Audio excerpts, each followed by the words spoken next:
Hati at papuri, Panginoong Jesucristo. Luwalhati at papuri, Panginoong Jesucristo. Your words, Lord, are spirit and life. You have the words of everlasting life.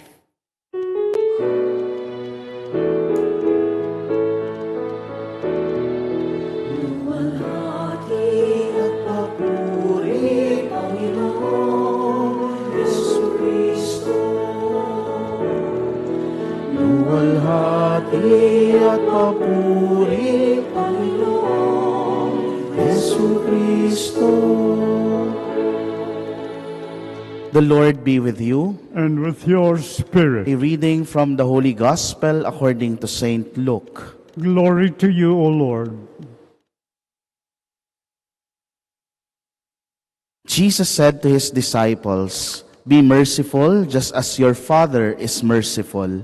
Stop judging and you will not be judged. Stop condemning and you will not be condemned. Forgive and you will be forgiven. Give and gifts will be given to you. A good measure, packed together, shaken down, and overflowing will be poured into your lap. For the measure with which you measure will in return be measured out to you." My dear friends, the Gospel of the Lord. Praise to you, Lord Jesus Christ. Good evening, my dear brothers and sisters. Good evening, Father. And greetings and blessings as well for all those who are with us through our live streaming sa Facebook page ng Chapel of the Eucharistic Lord. Ang pagpapala ng Diyos ay sumainyo. Let me begin with a story. Minsan may isang nanay na ginigising na ang kanyang anak dahil linggo. Sabi niya, "Anak, bangon na. Willie, bangon na, Willie. No? Tatanghaliin tayo, kailangan na nating pumunta ng simbahan." No? Siyempre, minsan pagka bagong gising, ang hirap-hirap pong bumangon. "Mayo ko pa." Sabi niya ganon. "Kayo na lang." "Hindi, bumangon ka dyan. Bumangon ka." "Ayoko pa." Sabi niya ganon. Ayaw mo talaga. "Let me give you 2 reasons." Sabi niya, "Willie, bakit kailangan mong bumangon?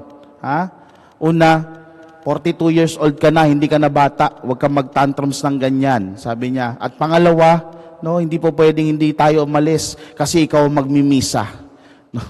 Siya pala yung magmimisa. Forgetfulness, my dear brothers and sisters.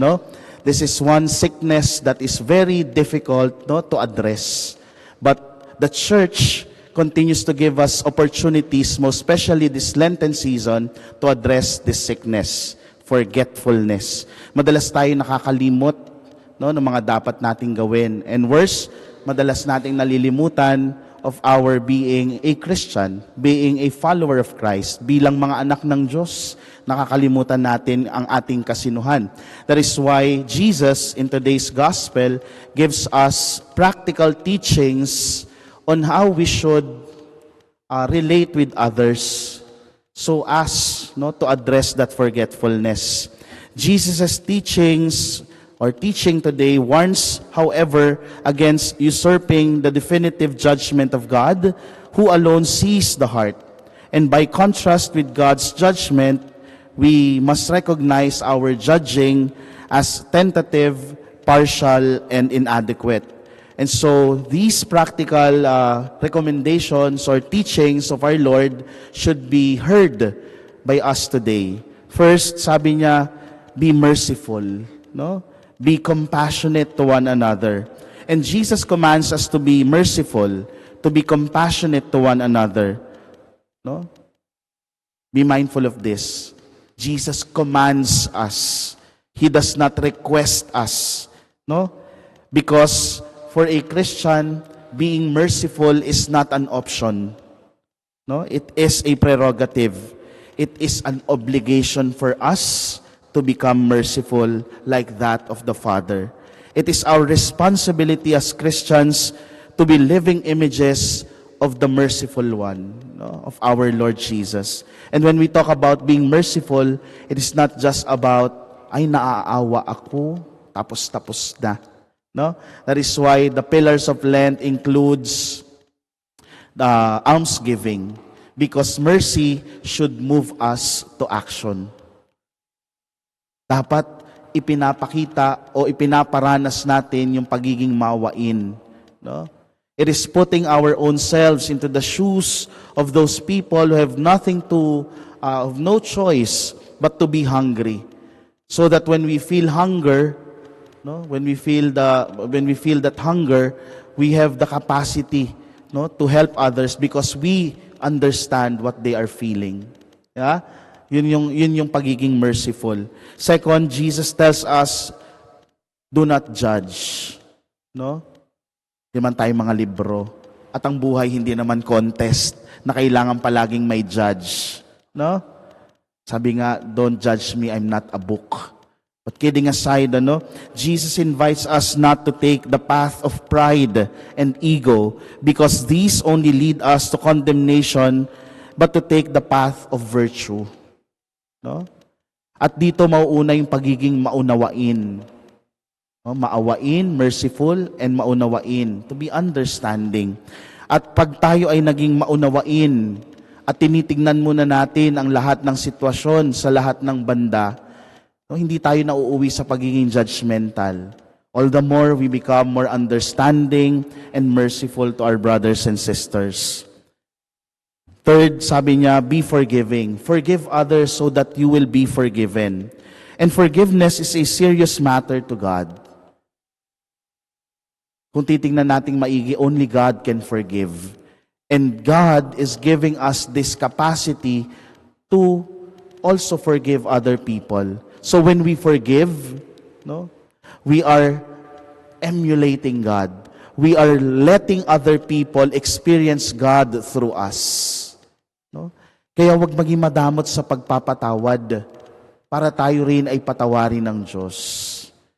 Sa mga tao na nagkikimkim ng galit, mahirap yun. Kasi tayo rin naman, pag nagkimkim tayo ng galit, yung mabibigatan ng kalooban at hindi makakatulog ng maayos sa gabi. At ikapupuyat natin yan. Ikaka-eyebags mo yan. Ipagmalaki mo kasi pinagpuyatan mo. Diba? But when we know how to forgive, magiging panatag yung ating kalooban. And we know for a fact that we are sharing God through them or through forgiveness. And lastly, sabi ni Lord, give and gifts will be given to you. Hindi naman kailangan palaging gifts na monetary o gamit, but we start with appreciation. Be generous with our appreciation. Sabi nga ni St. Paul, no foul language should come out of your mouths, but only such as is good for needed edification, that it may impart grace to those who hear. So be more generous with your appreciation. No? Be vigilant with your words. Be charitable with your words.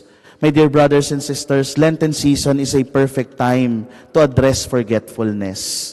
Kung sa tingin ninyo, madalas tayong nakakalimot ngayon tungkol sa ating kasinuhan bilang mga anak ng Diyos, give time, most especially to the pillars of Lent, fasting, prayer, and almsgiving. These things, these practices will help us to remember who we are and to remember what we should do, being sons and daughters of God.